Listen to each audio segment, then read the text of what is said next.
పలికే గోవింద హరి గోవింద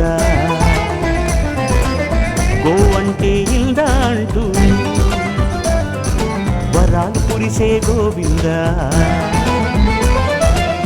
గోవింద గోవింద గోవింద గోవింద గోవింద హరి గోవింద ఆపద మొక్కుల అభయానంద గోవింద గోవింద గోవింద గోవింద గోవింద హరి గోవింద ఆపద మొక్కుల అభయానంద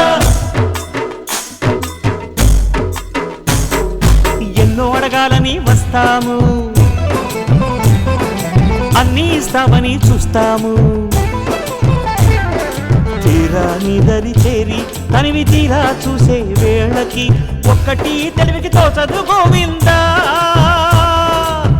గోవింద గోవింద గోవింద గోవింద గోవింద హరి గోవింద ఆపద మొక్కుల అభయానంద గోవింద గోవింద గోవింద గోవింద గోవింద హరి గోవింద ఆపద మొక్కుల అభయానంద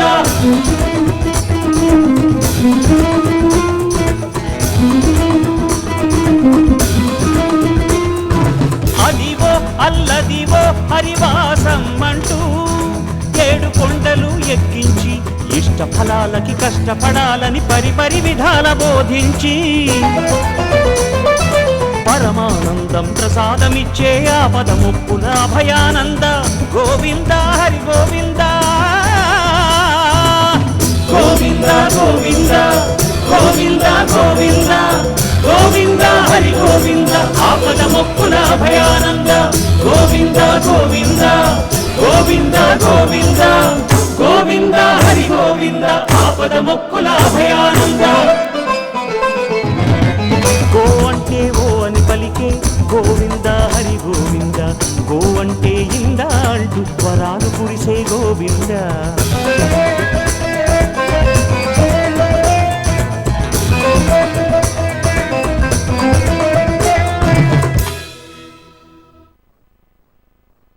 ఈ స్వామియే చేయందుకు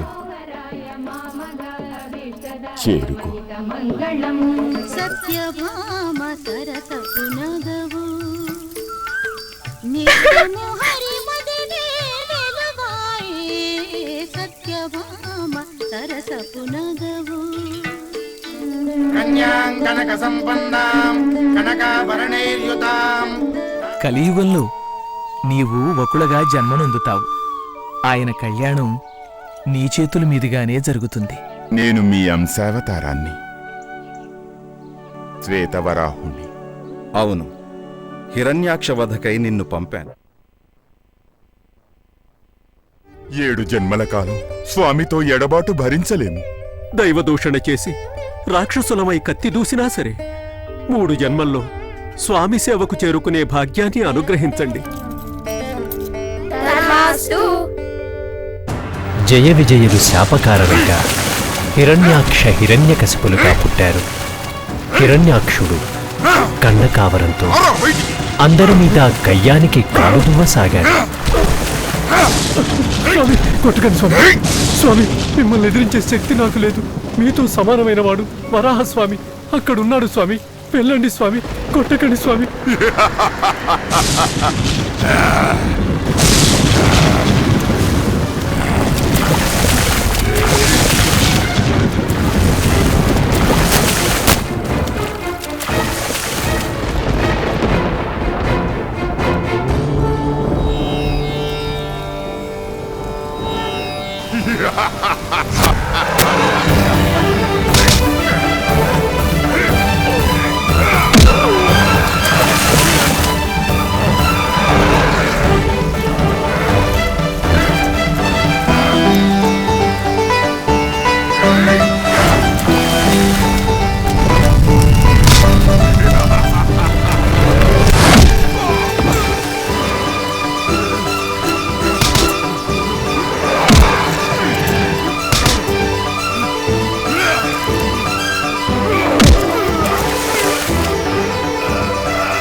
గర్భాయ ధీమహే తన్నః ప్రచోదయాత్. అవతారమెత్తిన పని పూర్తయింది. త్రేతాయుగంలో రాముడు రాగానే సెలవు తీసుకున్న పరశురామునిలా మీ అనుమతి కోసం ఇక్కడే వేచి ఉన్నాను. నీవు వెళ్ళనక్కరలేదు. నీవు ఈ తిరుమలకు క్షేత్రపాలకుడిగా ఉంటావు. ధన్యుణ్ణి స్వామి. కలియుగంలో భూమిని మింగే నరరూప హిరణ్యాక్ష రాక్షసులు ఇంకా వస్తారు. వాళ్ళని అణచిపెట్టి పేదలను బలహీనులను కాపాడాలి. అంతేకాదు, నీవు చేసిన సత్కార్యానికి నీకు నా కానుక ఈ క్షేత్రంలో నన్ను పూజింపవచ్చే భక్తులందరూ ముందుగా నిన్ను పూజించిన తరువాతనే నా దర్శన ప్రసాదాలు. ధన్యోస్మి. నేనీ కలియుగంలో ఇక్కడున్నంతకాలం నువ్వు ఇక్కడే పుష్కరిణి వద్ద వెలసి ఉంటావు. నా బ్రహ్మోత్సవాల ఆఖరి రోజున అవభృత స్నానం ఇక్కడే జరుగుతుంది. నీ సమక్షంలోనే సుదర్శన చక్ర స్నానం జరుగుతుంది. ధన్యోస్మి. పుష్కరిణీ వృత్తాంతం విన మనసైంది స్వామి. ఒకనాడు సరస్వతీదేవి బ్రహ్మకు నమస్కరించి, స్వామి, నాకు నదీ రూపం దాల్చి భూలోకంలో విహరించే మనసైంది. శుభం భూయాత్. అంతేకాక నేను తీర్థములన్నింటిలోనూ ఉత్కృష్టమై ఉండే వరం ప్రసాదించండి. తథాస్తు. సరస్వతీదేవి భూలోకంలో నదిగా విహరించసాగింది.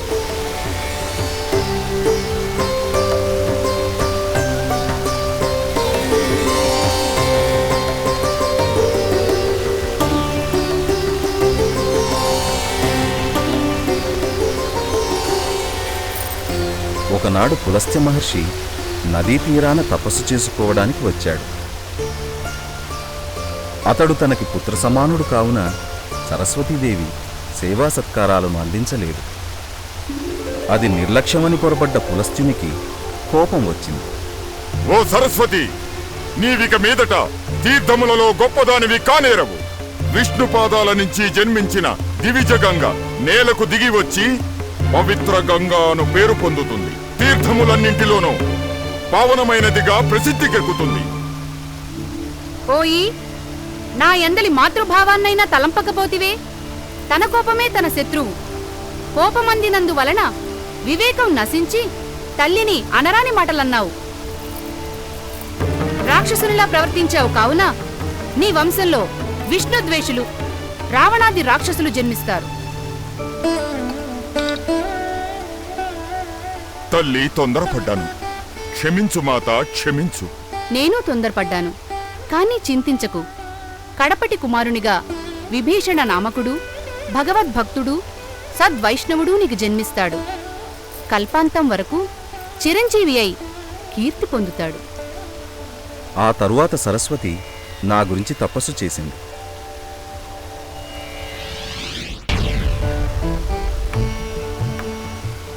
ఆ ఋషి శాపం భూలోకం వరకే.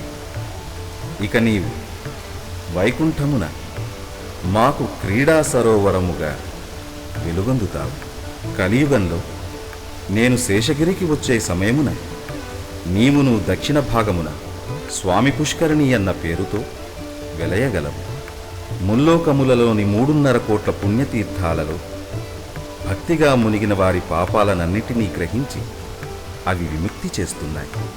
ధనుర్మాసంలో శుక్లపక్షం ద్వాదశీ తిథిని అరుణోదయ వేళ ఆ తీర్థాలన్నీ వచ్చి నీలో మునకలిడి పావనత పొందుతాయి. వాటి పాపాలన్నీ కడిగివేయబడతాయి. కానీ నా సమక్షంలో ఉండి నా దర్శన స్పర్శన భాగ్యాల వల్ల నిత్యపావనివైన నీకు ఆ పాపాలు అంటవు. శుభం భూయాత్. నాకు ఒక ఋషి దూకుడుతనం, దానివల్ల గృహకలహం, కలకంటి కంట కన్నీరు. ఒక్కోసారి ఈ శాపతాపాలు, కోపతాపాలే జగతికి మేలు చేస్తాయి. ఇవే నాకు మరో కళ్యాణానికి, తద్వారా జగత్ కళ్యాణానికి దారితీస్తాయి. ప్రభు, మత్స్య, కూర్మ, వరాహ, నృసింహ, వామన, పరశురామ అవతారాలలో శ్రీదేవి లేకుండానే కథలు నడిపారు. తర్వాత రామావతారంలో ఏకపత్ని వ్రతం, ఆ పైన ఆ వంకన కృష్ణావతారంలో వందలు వేలాది అంతఃపురాంగనలు.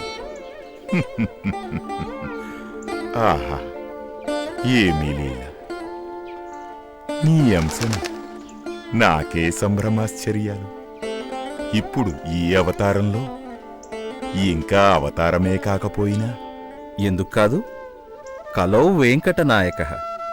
ఇది అలాంటిదే. ఇది రాక్షసుల్ని చంపడానికి కాదు, నరరూప రాక్షసులను సంస్కరించడానికి. కష్టాలను మాయం చేసే వరాలివ్వడం కాదు, కష్టాలను ప్రేమించడం, భరించడం, అవి ఉంటేనే సుఖాలకు రుచి అని తెలుసుకోవడం నేర్పుతాను. ఎండలో నడిస్తేనే నీడకు, దాహం వేస్తేనే మంచినీటికి, ఆకలి వేస్తేనే అన్నానికి రుచి అని వాళ్ళు తెలుసుకునేలా వాళ్ళని నొప్పించకుండా నేర్పుతాను. అద్భుతం! అదిగో అమ్మ వస్తోంది. జగన్నాథుడివి, అందరికీ తల్లివి తండ్రివి. నీకు ఒక అమ్మ. ఒక్కరు కాదు, రామావతారంలో 3 అమ్మలు, కృష్ణావతారంలో 2, దేవకి, యశోద. కన్నతల్లి సమక్షంలో 8 పెళ్లిళ్లు చేసుకున్నా. ఒక్క పెళ్లి కూడా చూడలేదని పెంచిన తల్లి యశోద నొచ్చుకుంది. ఆవిడే ఈ అమ్మ. ఈసారి పెళ్లి ఈమె చేతుల మీదుగా జరగాలి. పెళ్లి కూతురెవరో? వేదవతి. త్రేతాయుగంలో ఆమె నా కోసం తపస్సు చేస్తుండగా రావణాసురుడు మైలపరిచాడు. యోగాగ్నిలో ప్రాణాలర్పించింది. ఇప్పుడు ఆమె కోరిక తీర్చాలి. ఈ దేవరహస్యం లక్ష్మీదేవికి తెలుసా? తెలీదు, చెప్పినా నమ్మదు. ఇదంతా నా వినోదం కోసం నేనాడించే నాటకం అంటుంది. ఇప్పుడు చాలా కోపం మీదుంది కూడా. ఇది తెలిస్తే మరింత భగ్గుమంటుంది. అబ్బా! అయినా ఇవన్నీ జగన్నాటకాలే కదా. నీవు అన్నిటికీ సూత్రధారివే కాదు, పాత్రధారివి కూడా. నీతో నీ లక్ష్మీదేవి కూడా సీత, రుక్మిణి, సత్యభామ, జాంబవతి ఇలా ఎందరో కదా. ఏమో స్వామి, నీ ఈ లీలలు, ఈ తర్కం అర్థం కావు.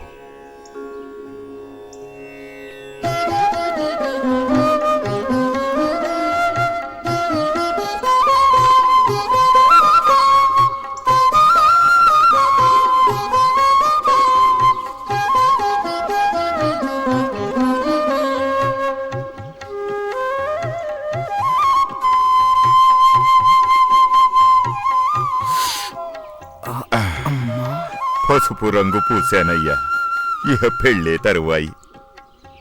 స్వామి, అమాయకుడు. నేను తప్ప ఎవరూ లేరు. తను ఎవరో తనకే తెలీదు. ఇతగాడికి పిల్లనెవరిస్తారు? అదృష్టవంతుడికి అన్నీ అవే అమరిపోతాయి. ఏ ఇస్తే రాజుగారే పిల్లనివ్వవచ్చు, పట్టపుటేనుగు వచ్చి ఊరేగించనువ్వచ్చు. ఎవరు చూడొచ్చారు? స్వామివారు పరాచికాలాడుతున్నారు. కాని నిజానికి నా బిడ్డ యోగపురుషుడు. రాజుగారేమిటి, ఆ భగవంతుడే ఇస్తాడు. వస్తాను స్వామి. పదనాయనా. తథాస్తు.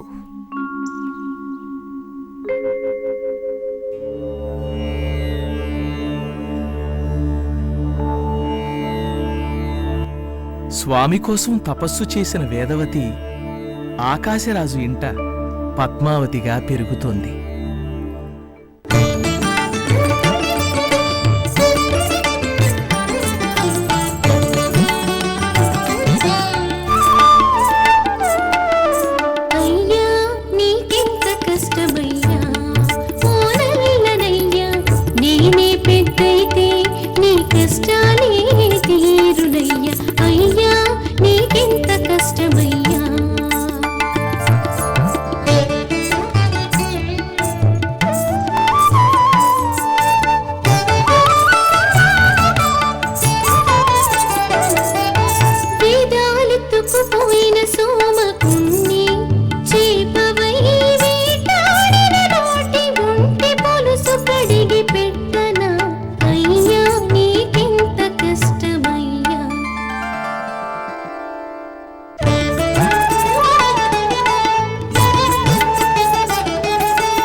భూమి మోసి ఎంత అలసిపోయావో, అంత బరువు భూమి మోసి ఎంత అలసిపోయావో, చెమటలారబెట్టగాను వింజామర వీచన అయ్యా నీకెంత కష్టమయ్యా.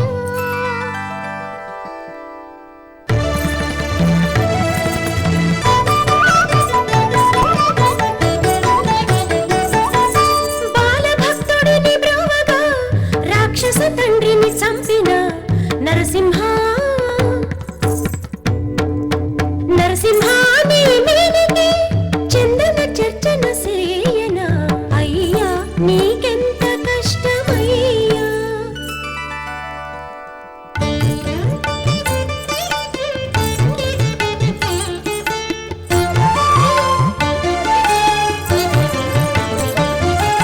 దేవరాజు మేలు కోరి బలిని నేలగుచ్చు వేళ,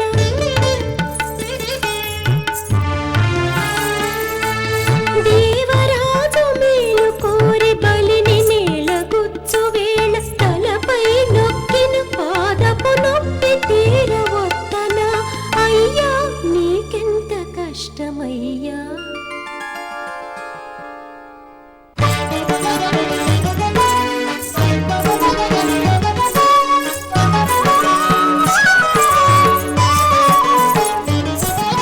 దుష్టరాజులను చంపగా గండ్రగొడ్డలిని మోసిన ఆ భుజం నీకు నొచ్చిందో, ఆవిరులను పట్టణ అయ్యా నీకెంత కష్టమయ్యా.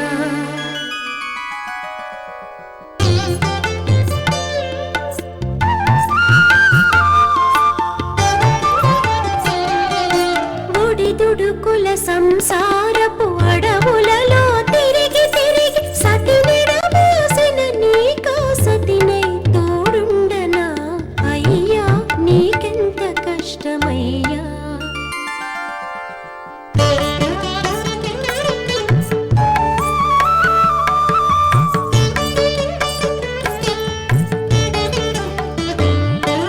గుట్టుగాను గోపకులం మెట్టిన కన్నయ్యకు లోటెరుగని అన్నయ్యవు రేవతినే కానా అయ్యా నీకెంత కష్టమయ్యా.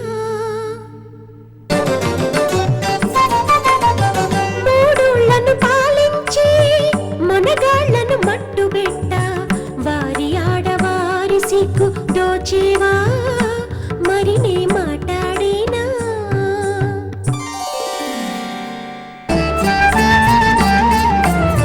కలికాలం వచ్చింది కష్టాలే చూస్తుంటివి, కత్తి పట్టి గుర్రమెక్కు కాదంటానా, కత్తి పట్టి గుర్రమెక్కు కాదంటానా. చిన్నదాన్ని ఇప్పుడు చిన్నదాన్ని, ఎంతో తపోధనమున్నదాన్ని, ఎన్నో జన్మ